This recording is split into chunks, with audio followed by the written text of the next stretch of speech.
ఇక హైదరాబాద్ రెస్టారెంట్లో తినాలంటే ఒకటికి రెండు సార్లు ఆలోచించాల్సిందే. హైదరాబాద్ లో హోటళ్లపై ఫుడ్ సేఫ్టీ అధికారులు దాడులు నిర్వహించినప్పుడు విస్తుపోయే షాకింగ్ దృశ్యాలు కనిపిస్తున్నాయి. వరుసగా 4 రోజుల నుండి కూడా అధికారులు తనిఖీలు నిర్వహిస్తున్నారు.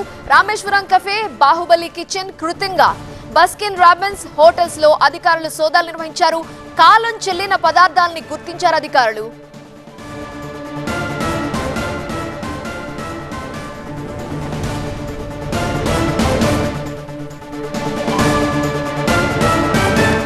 హైదరాబాద్ లోని రెస్టారెంట్లు, హోటల్స్ పై ఫుడ్ సేఫ్టీ అధికారులు దాడులు నిర్వహిస్తూనే ఉన్నారు. వరుసగా 4వ రోజు కూడా అధికారులు తనిఖీలు కొనసాగుతున్నాయి.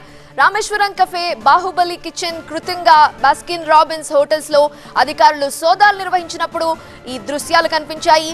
అపరిశుభ్రంగా ఉన్నవి, ఎక్స్పైరీ డేట్ ఉన్న పదార్థాలు అక్కడ కనిపిస్తున్నాయి. సో రెస్టారెంట్ కి వెళ్లాలంటే ఆలోచించాల్సిందే. అక్కడి నుంచి ఫుడ్ తినాలంటే మాత్రం ఇక కస్టమర్స్ భయపడాల్సిన పరిస్థితి కనిపిస్తోంది. ఫేమస్ రెస్టారెంట్లోనే ఇలాంటి పరిస్థితి కనిపిస్తుంటే ఇక రోడ్ సైడ్ నార్మల్ రెస్టారెంట్లో పరిస్థితి ఎలా ఉంటుందో మనం అర్థం చేసుకోవచ్చు. వరుసగా 4వ రోజు కూడా ఫుడ్ సేఫ్టీ అధికారులు హైదరాబాద్లోని వివిధ హోటల్స్లో తనిఖీలు కొనసాగిస్తున్నారు.